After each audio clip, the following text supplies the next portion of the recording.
Ya, so kita sekali lagi ya, ini adalah kitab Amos dan kita di dalam seri introduksi Perjanjian Lama ini kan kita menekankan profil teologi ya daripada kitab-kitab tersebut. Ini sifatnya introduksi saja, jadi untuk penggalian lebih lanjut tentu selalu akan diperlukan ya untuk pembacaan yang lebih detail, tapi paling nggak kita bisa membicarakan profil teologi yang paling dasar, yang paling basic ya di dalam hal ini ya, dari kitab Amos ya. Saya mengikuti ini literatur dari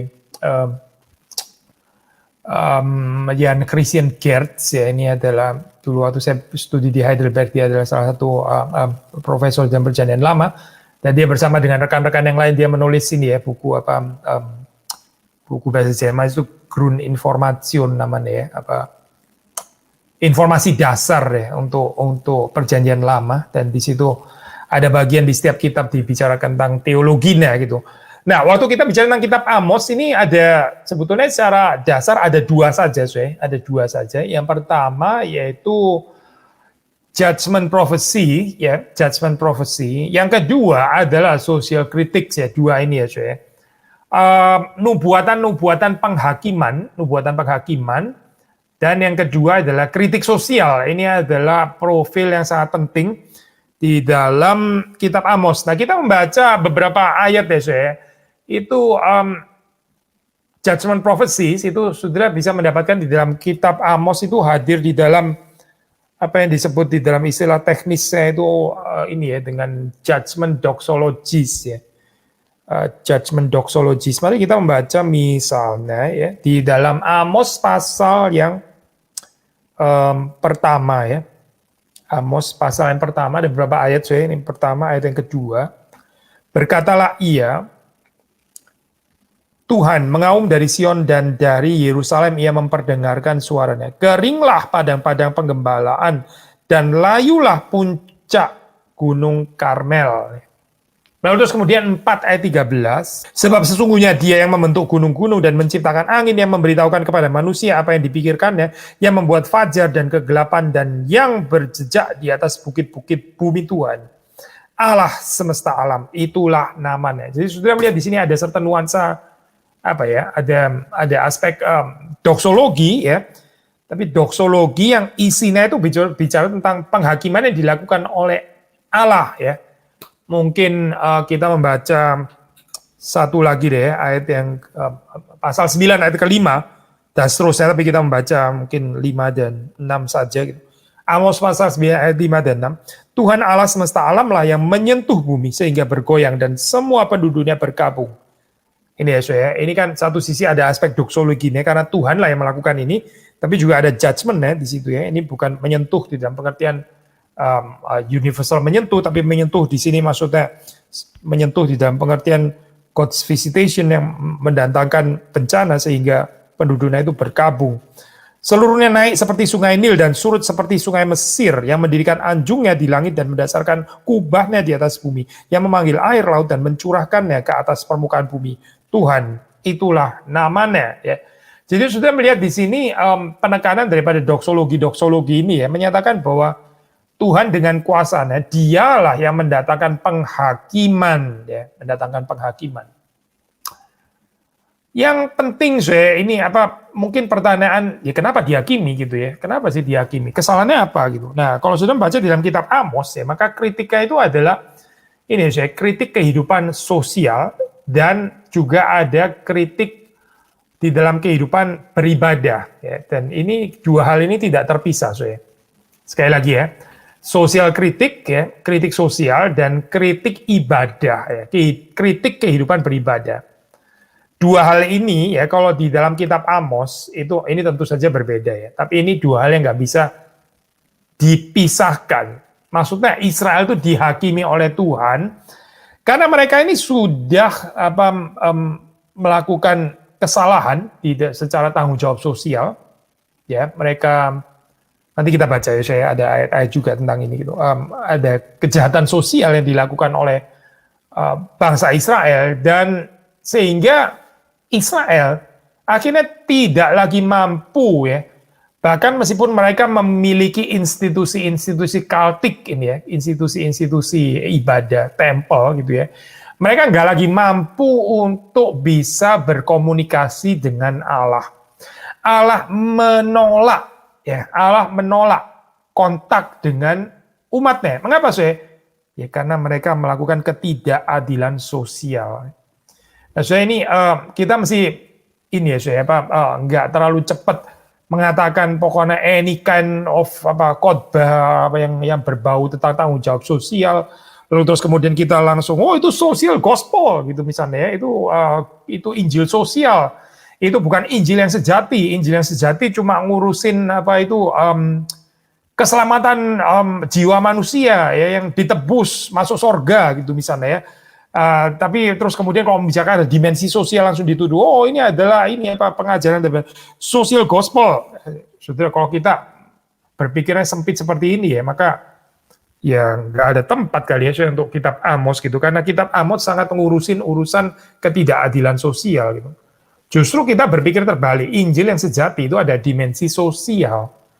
Bahkan di dalam Amos ya kita bisa membaca bahwa kegagalan di dalam aspek tanggung jawab sosial ini ya, ini berakibat kepada penolakan Tuhan terhadap ibadah kita. Gitu.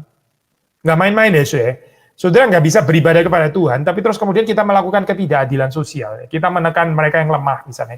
Kita mengorbankan mereka yang kecil. Gitu. Kita membangun worldview elitisme, di mana petinggi-petinggi saja yang diprotek, diselamatkan, dan dilindungi dan sebagainya. Terus kemudian rakyat kecil ya, orang-orang sederhana selalu yang dikorbankan ya. Selalu yang dijadikan tumbal gitu misalnya ya, seperti orang di Indonesia suka mengatakan ini ya, hukum bisa tajam untuk rakyat kecil, tapi begitu ketemu orang-orang elit, pejabat-pejabat, langsung bisa jadi tumpul ya. Mereka mau salah seperti apapun bisa ada penjelasannya sampai akhirnya mereka menjadi benar gitu ya, sampai mereka terus kemudian ya bisa diaturlah kesalahan ini dianggap kecil dan sebagainya. Kenapa? Ya karena mereka adalah petinggi-petinggi penting. Nah inilah saya, ini gambaran seperti ini ya, ketidakadilan sosial.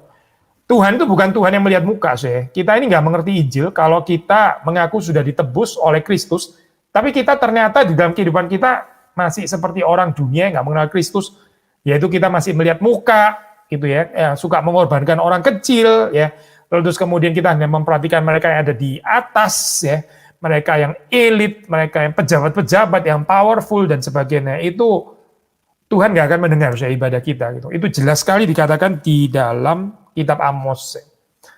Dan ini serius ya, karena kalau sudah melihat kitab Amos ini sebetulnya, maksudnya di dalam perspektif, at least menurut ini ya, beberapa scholars gitu, mereka lebih percaya kitab ini ya sebetulnya di dalam original konteksnya itu bukan bertujuan untuk membawa umat Israel ini bertobat, bukan gitu, tapi lebih menyatakan kesalahannya apa gitu.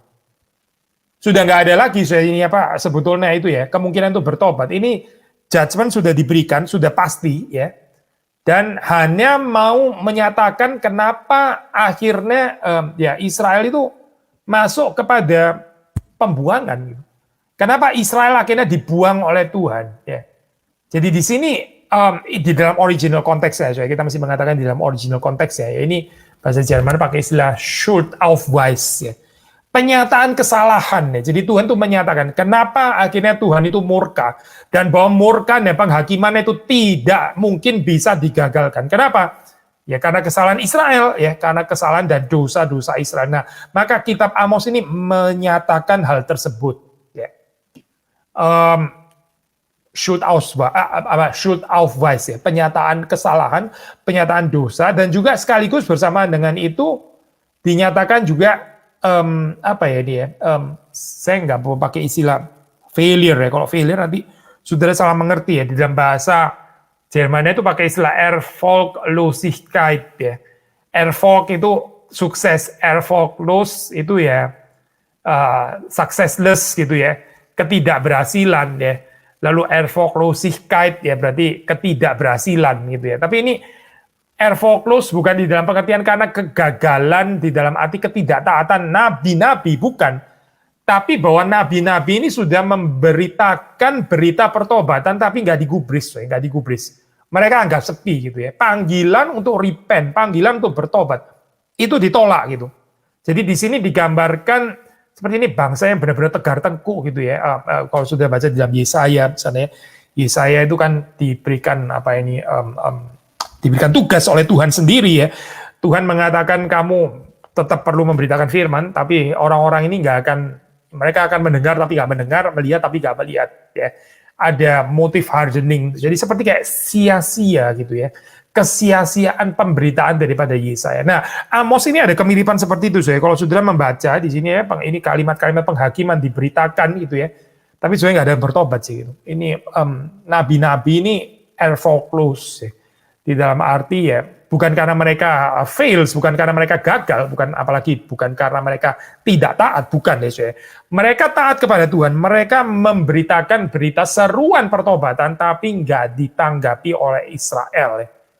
Sehingga apa saya? Sehingga penghakiman itu waktu datang ya, itu begitu pasti dan nggak bisa digagalkan pun ya, karena Tuhan sudah mengatakannya. Dan dengan kata lain saya, ini primarily ya, secara utama kitab Amos ini bukan mempunyai agenda etis ya, maksudnya membawa kepada pertobatan, tapi lebih mempunyai agenda hermeneutis ya, untuk menafsir ya. Impetusnya itu bukan impetus etikal, tapi impetus hermeneutik. Maksudnya apa sih? Maksudnya melalui pembacaan kitab Amos, orang Israel itu bisa mengerti sejarah mereka sendiri. Kenapa mereka itu akhirnya dibuang oleh Tuhan? Kenapa Tuhan akhirnya menyatakan murkanya? Ya, jadi ini prinsip hermeneutik yang dikatakan gitu ya. Nah, tentu saja waktu di dalam pembacaan-pembacaan berikutnya ya, di dalam pembacaan-pembacaan yang akan datang, tentu ya ini impetusnya bisa mencakup aspek etis di dalam arti kitab Amos bisa dibaca, termasuk untuk saudara dan saya sekarang gitu ya, termasuk untuk kita, kitab Amos. Nah, ini kalau kita membuka diri kita untuk dikoreksi oleh kebenaran firman Tuhan, kitab Amos ini memiliki dimensi etis, maksudnya mengajak kita untuk bertobat ya. Ini adalah kitab yang memberikan kepada kita peringatan supaya kita tidak dihakimi oleh Tuhan, supaya kita jangan dihukum, tentu ya, tapi itu pembacaan belakangan ya. Tapi menurut beberapa scholars di dalam konteks aslinya, ini sebetulnya fungsinya lebih bersifat hermeneutik ya. Ini fungsinya lebih merupakan satu penjelasan mengapa akhirnya Israel itu mengalami murka Tuhan yang sedemikian. Mengapa? Ya karena ketidaktaatan mereka waktu nabi-nabi itu memberitakan, menegur ya, memberikan kritik sosial, tapi mereka tidak mengindahkannya ya.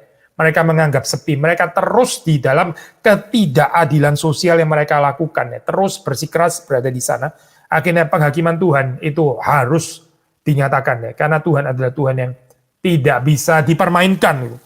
Nah, sudah perhatikan ini Amos ini ada keunikannya saya, karena dia ini adalah nabi tapi bukan di dalam pengertian yang ini kan termasuk nabi-nabi kecil gitu ya, minor prophets ya, betul sih ini ya. Amos itu termasuk minor prophets ya, dia adalah nabi-nabi kecil gitu ya, yang tulisannya lebih pendek daripada nabi-nabi besar itu, Yesaya, Yeremia, Yeskiel. Tetapi pengertian nabi ini bukan dalam arti yang tradisional pada saat itu ya. Nah, kita bisa membaca misalnya ya, di dalam Amos pasal 7, saya membaca Amos pasal yang ke-7, ya, Amos pasal yang ke-7, sudah bisa membaca bersama dengan saya, ayat yang ke-12 sampai 15, ya, saya bacakan. Maksudnya bahwa Amos itu bukan nabi dalam pengertian tradisional. Ya. Lalu berkatalah Amasya kepada Amos, "Pelihat, pergilah, enyahlah ke tanah Yehuda, carilah makananmu di sana dan bernubuatlah di sana.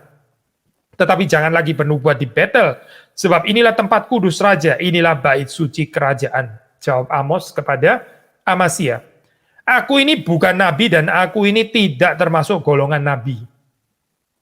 Melainkan aku ini seorang peternak dan pemungut buah arah hutan. Tetapi Tuhan mengambil aku dari pekerjaan menggiring kambing domba, dan Tuhan berfirman kepadaku, pergilah, bernubuatlah terhadap umatku Israel." Selain untuk menyatakan, tentu saja main pointnya adalah bahwa Amos itu ini ya, disuruh oleh Tuhan, bahwa dia bukan karena hobi suka mengatakan kalimat-kalimat penghakiman ya, bukan lah ya. Tapi bahwa dia diperintahkan oleh Tuhan untuk menyerukan kalimat-kalimat penghakiman seperti ini ya. Selain itu adalah main pointnya. Tapi saudara juga bisa membaca di sini ya, bahwa dia ini bukan nabi di dalam pengertian yang tradisional. Aku ini bukan nabi, aku ini tidak termasuk golongan nabi. Maksudnya apa sih, saudara? Dia bilang dia bukan nabi ini. Di dalam pengertian apa? Nah, saudara, kita mesti tahu ya, saudara, di dalam konteks pada saat itu disebut nabi, itu adalah mereka yang merupakan orang yang bertanggung jawab untuk apa ya, melayani di court ya, di apa ini, di royal court ya, di istana kerajaan gitu, atau di temple atau di temple gitu. Nah, ini disebut nabi ya. Tetapi kalau kita melihat kehidupan daripada Amos, Amos ini independen daripada itu. Dia itu nggak terikat ya. Nah, ini ada certain independency ya daripada baik royal court maupun juga ini apa temple gitu. Nah, tentu kita bukan mengatakan ini ya, semua orang yang connected dengan temple pasti akan keliru, bukan itu. Tapi begini, waktu dikatakan Amos itu bukan nabi yang terikat kepada either temple ya, entah itu Betel Yerusalem atau royal court gitu ya, entah yang utara atau yang selatan gitu. Itu berarti dia waktu memberitakan penghakiman ya, ini dia ada keberanian ya, yang dari Tuhan, dia ada courage untuk mengatakan kalimat-kalimat profetik, meskipun itu tidak menyenangkan, meskipun itu adalah kalimat-kalimat penghakiman, ya, tapi dia bebas untuk mengatakan itu, karena dia tidak terikat. Nah, bagaimana dengan saudara dan saya, ya, mungkin ini apa saudara dan saya lah katakan ya, saya misalnya terikat gitu ya dengan gereja tertentu gitu ya, saudara mungkin yang mendengar di sini juga terikat dengan gereja tertentu, mungkin saudara juga adalah hamba Tuhan seperti saya gitu ya. Bagaimana? Apakah kita nggak bisa mengatakan kalimat profetik? Tentu saja bisa juga gitu ya, mempunyai fungsi profetik. Tapi gini ya, kita mesti berhati-hati ya, supaya kita tidak terikat dengan organisasi di mana kita bekerja sampai akhirnya membuat khotbah kita itu lumpuh. Ya, nggak ada aspek profetiknya lagi. Kita nggak berani gitu. Karena apa? Oh, karena ini kalau ngomong kayak gini ntar bisa menyinggung petinggi gereja. Ini jangan gitu ya. Jangan ngomong kayak begini ya. Ini nanti bahaya gitu ya. Kita mendingan kritik gereja lain aja gitu misalnya ya, jangan kritik urusan gereja sendiri gitu misalnya kan ya. Ya kalau kayak gini, I think khotbah kita nggak akan ada kekuatan profetik ya. Kita akan menjadi orang yang memuji-muji diri sendiri nanti akhirnya gitu. Kita nggak berani menegur dosa ya. Kita akan menjadi orang yang lebih merupakan penjilat-penjilat manusia gitu. Dan indeed kalau sudah baca di dalam Perjanjian Lama, itu ada nabi-nabi palsu yang seperti itu ya. Mereka nggak berani bernubuat seperti yang dikatakan oleh Tuhan, mestinya Tuhan mau menegur gitu ya, misalnya mau menegur raja gitu misalnya, mereka nggak berani gitu. Yang ada adalah mereka mengatakan damai sejahtera gitu ya, Israel baik-baik saja ya, we are doing great ya, we are fine gitu misalnya, Tuhan berkenan kepada kita gitu misalnya, padahal Tuhan nggak sedang berkenan, Tuhan sedang murka padahal gitu. Tuhan itu sedang mau menegur ya, Tuhan menyatakan kehendaknya ya untuk menghakimi, mengoreksi. Tapi nabi-nabi palsu ini nggak berani mengatakan kalimat seperti itu. Mereka mengatakan kalimat yang indah-indah ya, shalom, damai sejahtera ya, kamu nggak kenapa-kenapa, hidupmu oke-oke saja, Tuhan berkenan kepadamu dan sebagainya. Nabi-nabi seperti ini nggak mungkin menderita. Dia mau kerja di court atau dia di temple, dia akan oke-oke saja. Nggak akan ada orang yang marah kepadanya. Dia nggak akan dibenci ya, dia nggak akan gitu. Orang-orang akan senang kepadanya. Kenapa? Ya karena dia nggak pernah menegur dosa. Gitu. Perhatikan kehidupan Yesus ya. Kalau sudah mau melihat ini, Amos ini seperti Yesus ya. Yesus ya, sudah melihat ya. Dia juga independen ya, daripada ini apa, bait suci Yerusalem. Gitu. Independen. Dia sang anak Allah. Ya. Dan dia waktu hadir, dia menyatakan the corruption of the temple. Ya. Nggak ada yang despair bagian itu, nggak ada itu. Nggak ada yang di-courting gitu. Dan Yesus gak takut, Yesus bukan cari muka ya. Yesus bukan, wah ini bahaya nih kalau saya singgung-singgung orang Farisi terus-menerus ini kacau ini ya. Nanti saya bisa ditangkap, nanti saya kalau disalibkan bagaimana gitu. Oh enggak. Itu bukan Yesus ya. Yesus bukan itu.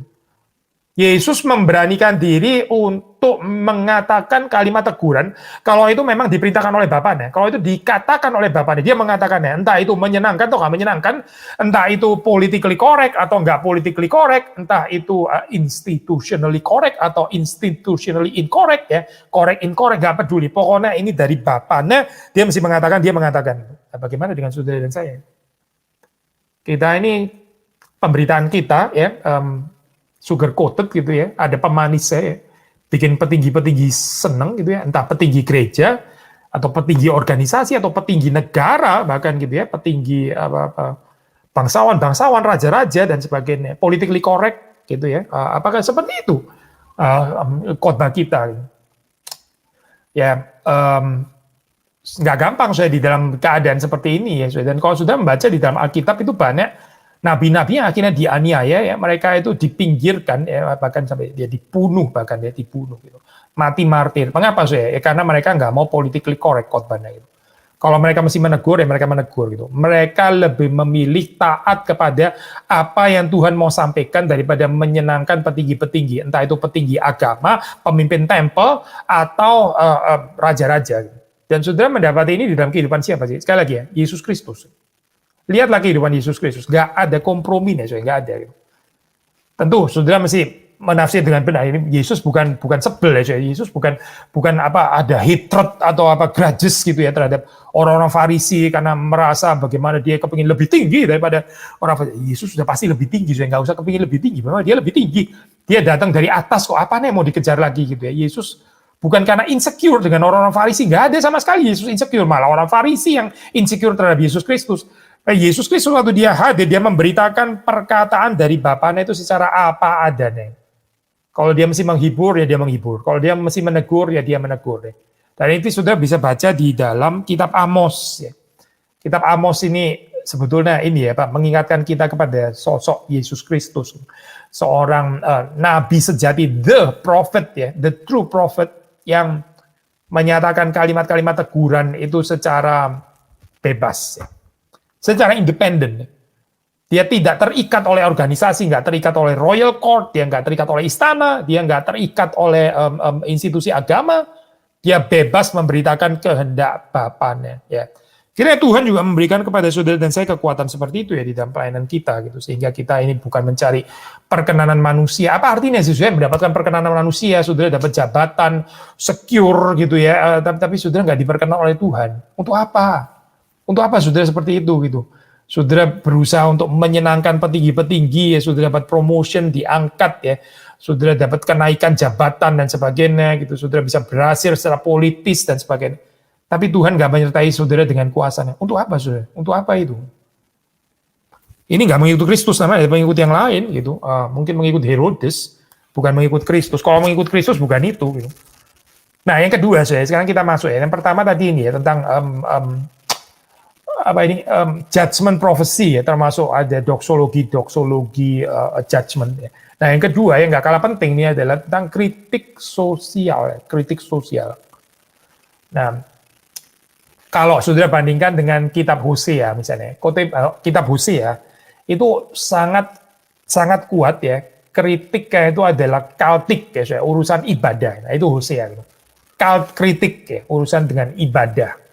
Nah kalau saudara membaca di dalam Amos ya, itu aksennya, penekanannya itu adalah pada problem-problem sosial yang ada di Israel. Dan bagaimana seharusnya orang Israel itu bertobat daripada ketimpangan atau ketidakadilan sosial. Kita membaca beberapa ayat, ini penting bagian ini, karena ini termasuk salah satu yang cukup sentral ya, kita bisa mengatakan di dalam kitab Amos ya. 2 ayat 6 sampai 9. Saya baca ya, Amos 2 ayat 6 sampai 9. Beginilah firman Tuhan. Karena 3 perbuatan jahat Israel, bahkan 4, aku tidak akan menarik kembali keputusanku. Nah, saudara melihat ini, judgment-nya kan pasti kan. Tuhan gak akan menarik keputusan. Oleh karena mereka menjual orang benar karena uang. Mereka menjual orang benar karena uang. Dan orang miskin karena sepasang kasut.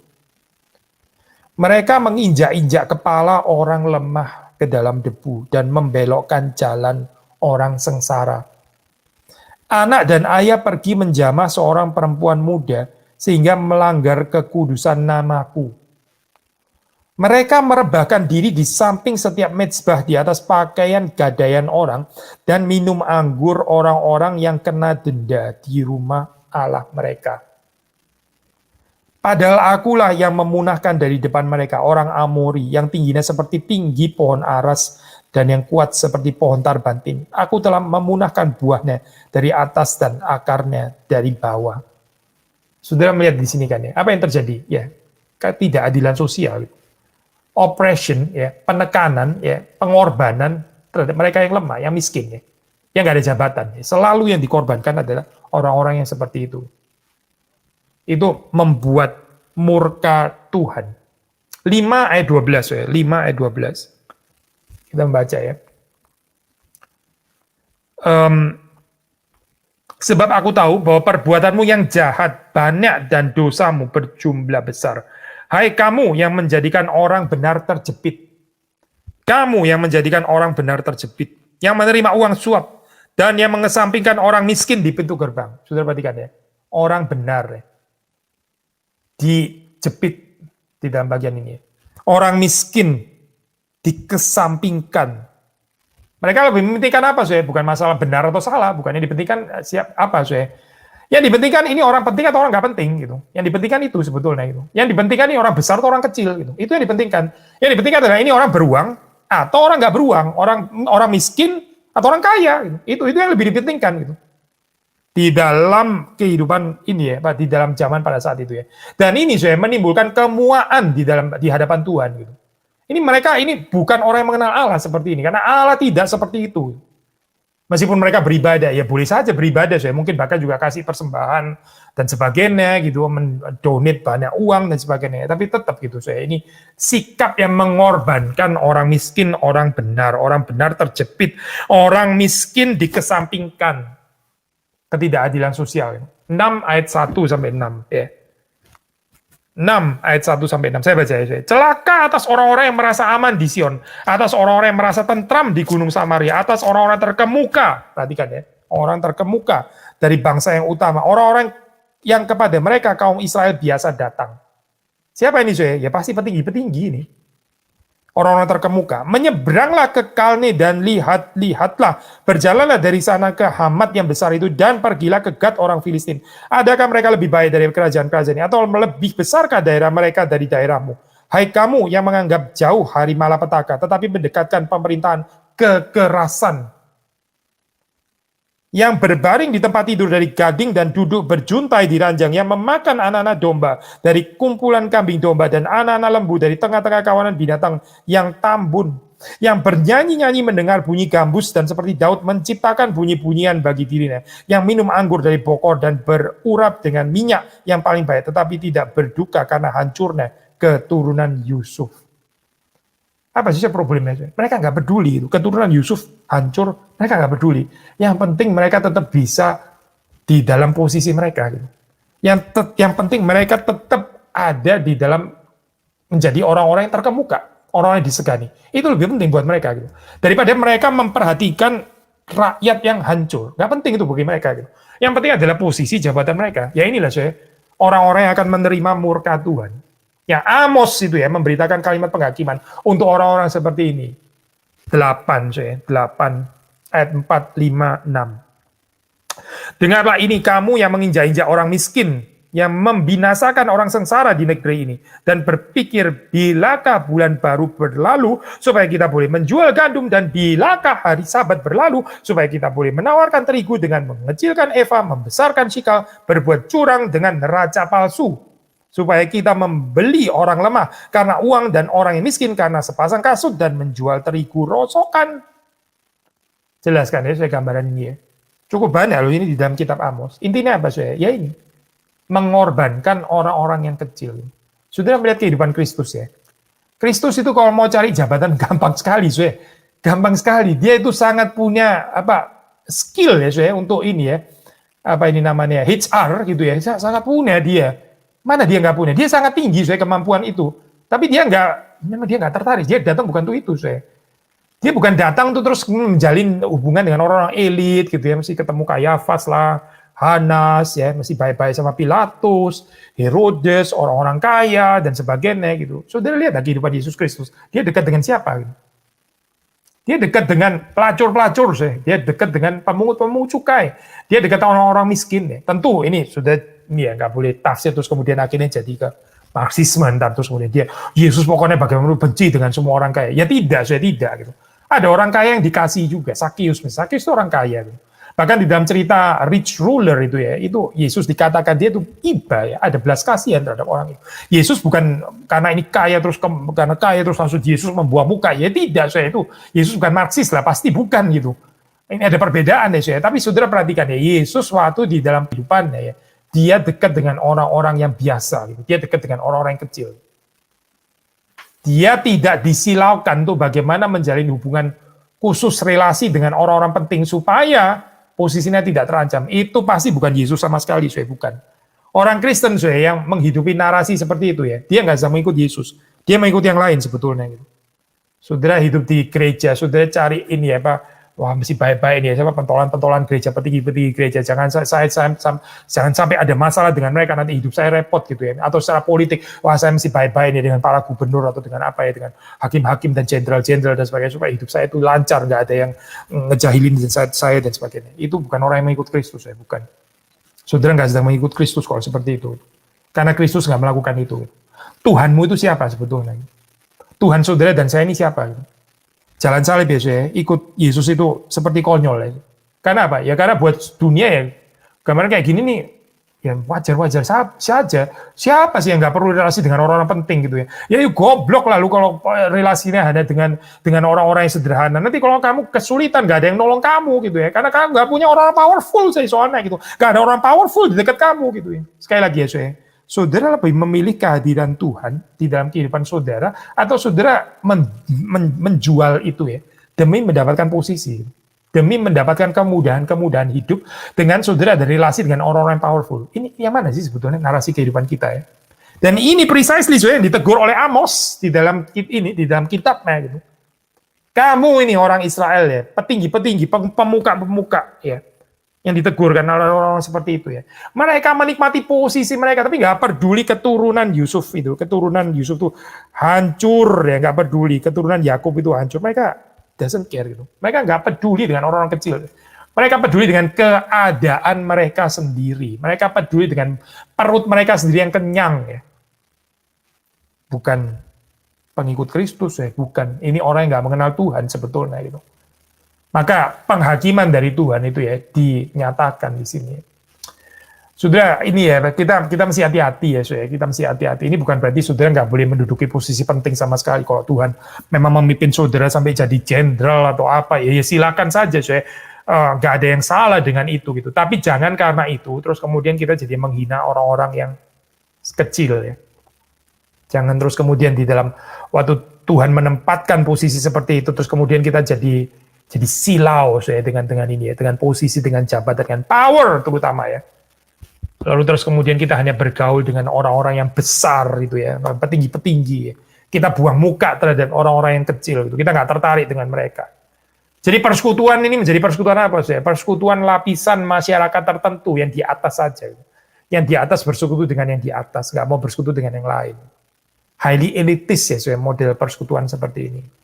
Hati-hati ya, hati-hati. Kalau saudara membaca di dalam kitab Amos, ya, itu Tuhan melancarkan penghakimannya terhadap orang-orang yang seperti ini. Dan begini, ini persoalannya di mana? Persoalannya begini, karena waktu orang melakukan ketidakadilan sosial seperti ini, Tuhan itu menolak ibadah mereka. Tuhan nggak mau menerima ibadah mereka. Jadi, yang dinamakan ibadah ya itu bisa saja masih hadir secara struktur eksternal ya, kelihatan rumahnya ya, kelihatan strukturnya masih ada gitu. Tapi Tuhan sebetulnya sudah nggak berkenan. Ini tinggal tunggu kolaps saja gitu. Seperti waktu di dalam zaman Yesus ya. Saudara kalau bait Allah masih ada. Oh, masih ada. Corrupted tapi di sana ya. Dan Yesus memberikan peneguran, tapi mereka nggak peduli. Mereka nggak peduli ya. Mereka tetap seperti itu ya. Mereka bahkan menyalibkan Yesus.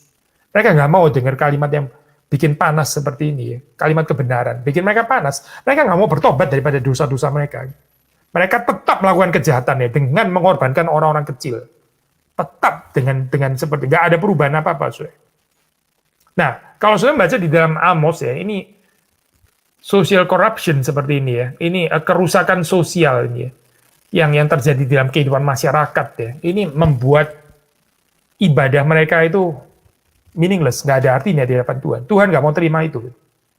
Sekali lagi ya, saudara perhatikan ya, saudara ini saudara yang bekerja khususnya gitu ya. Saudara jangan minggu ke gereja, terus kemudian seperti dikatakan di dalam kitab Amos tadi kita baca kan ya, Giliran tanya, bila hari Sabat selesai ya, kalau Sabat sih bye-bye semuanya orang itu, oh seperti benar, seperti adil, seperti righteous dan sebagainya, seperti rendah hati ya. Tapi bila hari Sabat berakhir supaya saya bisa pakai neraca yang ini ya Pak, dimanipulasi gitu. Ya, ternyata kehidupan dualisme seperti ini sudah ada dari zaman dahulu itu, bukan problem baru. Waktu Minggu ya jadi orang seperti kayak memuji Tuhan, wah saleh luar biasa ya.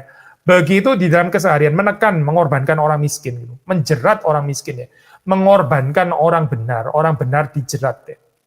Gak penting buat mereka, kenapa? Ya karena buat mereka ya, toh saya masih bisa beribadah kok hari Minggu, saya masih bisa persembahan ya, masih ada korban bakaran, saya masih bisa melakukan ini ya, saya masih bisa donasi dan sebagainya. Mereka pikir Tuhan juga bisa disuap kali ya. Mereka pikir Tuhan bisa disuap seperti itu ya, tanpa pertobatan. Tapi di dalam keseharian, di dalam masyarakat melakukan ketidakadilan itu.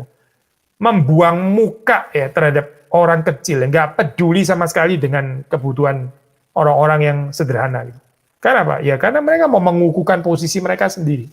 Mereka terus mau menjadi terkemuka ya. Celakalah saudara orang-orang seperti ini ya. Celakalah saudara dan saya kalau kita mengikuti jalan ini. Ini jalan lebar yang menuju kepada kebinasaan. Ini bukan jalan salib, saya. Ini jalan lebar. Ini jalan yang nggak pernah dilalui oleh Kristus. Kristus bukan berjalan di dalam jalan ini. Maka, ya, again, kita mengikuti yang mana ya ini? Amos adalah orang yang dipanggil oleh Tuhan, ya. Berat menyampaikan khotbah seperti ini, ya tentu berat. Yang lebih gampang, yaitu jalan lebar, ya, jalan damai sejahtera, ya. Khotbah yang menyenangkan jemaat, ya. Yang nggak perlu ditegur dosana, ya, yang politically correct, institutionally correct, gitu ya, jangan menyinggung pimpinan dan sebagainya, ya. Jangan pernah ada self kritik, ya. Kalau mau kritik saja bangsa lain, gitu misalnya. Kalau mau kritik ya kritik saja gereja lain, gitu misalnya. Jangan ngomongin tentang kelemahan gereja sendiri, ya. Nanti bahaya posisimu dan sebagainya. Sekali lagi ya, kita ini mengikut siapa ya sebetulnya, gitu. Perhatikan ya, Yesus ya. Yesus itu orang Yahudi. Kaum mana yang paling banyak dikritik oleh Yesus itu? Kaum Yahudi atau kaum Samaria? Sudah jawab sendiri, itu jelas sekali di dalam Injil ya. Yesus itu orang Israel ya. Bangsa mana yang lebih banyak dikritik oleh Yesus? Bangsa Israel atau bangsa apa? Romawi, Mesopotamia, Babilonia atau apa gitu ya? Bangsa yang mana sih yang paling banyak dikritik oleh Yesus? Yesus lebih tertarik untuk melakukan kritik terhadap bangsa Romawi atau Yesus lebih tertarik melakukan kritik terhadap bangsa Israel? Yang mana? Yesus lebih banyak mengkritik mana sih? Tempelnya orang Yahudi atau kuil-kuil berhalanya bangsa-bangsa lain? Yang mana? Yesus lebih banyak mengkritik mana sih? Lebih banyak mengkritik bait sucinya Yahudi ya, yang ada di Yerusalem itu, atau kuil-kuil di kota-kota lain bangsa-bangsa pagan yang nggak mengenal Yahweh gitu. Itu yang lebih banyak dikritik atau lebih banyak Yesus mengkritik tempel Yahudi? Yang mana sih? Jawabannya jelas semua di dalam Alkitab ya. Kalau sudah membaca di dalam Injil, itu sangat jelas gitu. Seorang nabi ya, itu nggak diterima di tempatnya sendiri. Celakalah nabi yang diterima di tempatnya sendiri. Karena itu pasti bukan nabi yang diutus oleh Tuhan. Itu nabi palsu sebetulnya. Kalau saudara punya pelayanan, ya saudara punya pelayanan terus kemudian diterima oleh orang-orang yang nggak suka untuk bertobat, ya ini pelayanan yang celaka berarti gitu. Nggak ada modelnya so, di dalam Alkitab seperti itu. Nggak ada modelnya sama sekali, nggak ada. Gitu. Oh, ada modelnya, yaitu nabi-nabi palsu itu, modelnya itu. Gitu. Tetapi orang seperti Amos, seperti Yesaya, ya, seperti Yesus Kristus, ya, yang saudara dan saya mengikutinya, kita nggak mendapatkan model seperti itu. Kita mendapatkan mereka ini adalah orang-orang yang nggak berkompromi di dalam penyampaian firman Tuhan. Sekali lagi ya, bukan berarti memang setiap saat harus menyatakan murka dan penghakiman Tuhan. Ya memang tidak gitu. Ada saatnya mesti menyatakan penghiburan, ya menyatakan penghiburan. Ada saatnya memberitakan tentang kasih, ya, tentang pelukan Tuhan, ya, tentang belas kasihan Tuhan. Ya harus memberitakan itu gitu. Sejauh yang Tuhan pimpin apa ya dia menyampaikan itu ya. Tapi dia nggak bisa tidak ya. Kalau Tuhan mesti menyampaikan kalimat penghakiman, dia akan menyampaikannya juga. Gitu. Gak peduli siapapun yang mendengar itu bukan urusannya dia. Gitu. Urusannya dia adalah taat kepada apa yang mau disampaikan oleh Tuhan. Berbahagia lah saudara kalau pelayanan kita seperti itu, kita ada penyertaan Tuhan. Bukan karena kita sempurna ya, ini bukan karena kehebatan kita atau bahkan karena keberanian kita ya. Ini bukan tentang kita saudara. Ini tentang anugerah Tuhan ini. Ini tentang belas kasihan Tuhan yang masih memelihara saudara dan saya. Berbahagia kalau kita masih ya mendapatkan belas kasihan Tuhan seperti itu. Abraham itu orang yang disebut bapak orang beriman. Bukan karena dia hebat lebih daripada yang lain, lebih beriman daripada yang lain, tapi karena Tuhan berbelas kasihan kepadanya. Bukan karena Abraham hebat. Kita sudah pernah membahaskan ya di dalam ini apa perbandingan Saul dan Daud ya. Daud itu disebut sebagai a man after God's own heart. Ya, ini adalah raja yang mendapat perkenanan hati Tuhan. Karena apa sih? Ya bukan karena Daud itu lebih nggak ada kelemahan daripada Saul. Kita tahu Daud juga ada kelemahan. Tapi bedanya apa sih? Daud itu disebut a man after God's own heart. Karena anugerah kasih karunia Tuhan itu menopang Daud. Jangan boosting ya saya, jangan bermegah karena kayak kita lebih saleh, kita lebih suci, kita lebih berani menderita. Ini bukan ini saya, bukan pengajaran Alkitab ya saya, nggak kompatibel dengan teologi anugerah. Teologi anugerah nggak pernah mengajarkan itu. Teologi anugerah itu berdoksologi menggembalikan segala sesuatu itu bagi kemuliaan Tuhan, bagi kemuliaan Kristus. Bukan bagi kemuliaan saudara dan saya yang dianggap lebih baik, lebih setia daripada orang lain. Nonsens, itu nggak ada itu. Itu kalimat yang luar biasa, ngawur gitu. Itu orang yang nggak mengenal Alkitab sebetulnya. Tapi sudah membaca ya di dalam bagian ini, sekali lagi ya, kalau kita di dalam kehidupan ini, kemasyarakatan, di dalam kehidupan sosial ya, saudara membuang muka terhadap orang-orang yang kecil dan sebagainya. Kita nggak mempedulikan mereka. Bahkan kalau bisa kita mengorbankan mereka saja ya, itu adalah orang yang tidak diterima ibadahnya di hadapan Tuhan. Penghakiman itu pasti akan dinyatakan. Pasti Tuhan itu nggak mungkin gagal di dalam penghakiman. Karena Tuhan bukan Allah yang bisa dipermainkan. Kalau manusia sih bisa dipermainkan, betul gitu. Tapi Tuhan nggak bisa dipermainkan.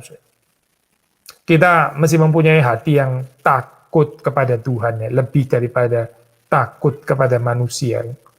Kita mesti lebih takut kalau kehidupan kita nggak lagi diperkenan oleh Tuhan. Tuhan nggak menyertai kita lagi. Kita mesti lebih takut hal ini daripada kita ini disegani, menjadi terkemuka, atau orang datang kepada kita, menghormati kita, itu nggak penting sama sekali, nggak penting. Kita mesti belajar mati terhadap ya pencobaan-pencobaan seperti ini. Kalau kita mengorbankan penyertaan Tuhan, lebih yang kita cari itu adalah lebih daripada akhirnya kita lebih mencari perkenanan manusia, ya, penghormatan daripada manusia. Maka kita di dalam keadaannya betul-betul bahaya di dalam kehidupan kita. Sekali lagi ya, intinya kita membaca di dalam kitab Amos ini apa ya? Tanpa etik ya, tanpa ethics. Kita pakai istilah ethics di sini dalam pengertian yang tinggi ya, bukan dalam pengertian yang liberal, bukan gitu. Tanpa etik yang benar, tanpa keadilan sosial, tanpa care for the poor, tanpa hati untuk mengasihi orang-orang yang hancur itu tadi gitu ya. Maka ibadah kita ya, itu ibadah kita di hadapan Tuhan, itu Tuhan tidak menerimanya. Tuhan nggak mau menerima. Tuhan nggak mau ada kontak dengan kita. Dan ini ya kalau kita sudah dibuang seperti ini ya sudah berarti ini sudah nggak ada lagi gitu. Mau tempat ibadah masih ada ya, gedung gerejanya masih ada, semuanya rapi organisasinya. Tapi kalau Tuhan sudah membuang, ya itu Tuhan sudah membuang gitu. Lebih baik di dalam satu keadaan yang kelihatan seperti kayak strukturnya mungkin kurang rapi gitu kan, tapi Tuhan ada di sana itu. Jemaat mula-mula itu jemaat mula-mula ya. Mereka punya organisasi apa sih? Organisasinya ya rada berantakan sih kalau mau dibilang gitu ya. In process lah maksudnya ya. Tapi mereka ini benar-benar adalah persekutuan yang dikasih Tuhan. Mereka ini adalah persekutuan yang Tuhan itu bersuka atasnya. Mari kita minta kepada Tuhan ya di dalam kehidupan kita, supaya kita dijauhkan daripada sikap yang keliru seperti ini ya. Karena Tuhan ya, itu Tuhan akan datang dengan penghakiman ya, kalau kita nggak bertobat ya. Tapi berbahagialah orang yang mendapat kasih karunia Tuhan, bertobat terus menerus ya, dan ibadah kita ya menjadi ibadah yang juga berkenan di hadapan Tuhan. Kiranya Tuhan memberkati saudara-saudari sekalian. Demikian saya pembahasan pada malam hari ini. Kiranya Tuhan memberkati kita semua, Tuhan berbelas kasihan kepada kita, dan kita boleh terus-menerus bertumbuh di dalam pengenalan akan Tuhan melalui firman-Nya. Selamat malam, Tuhan memberkati Bapak, Ibu, saudara-saudari sekalian.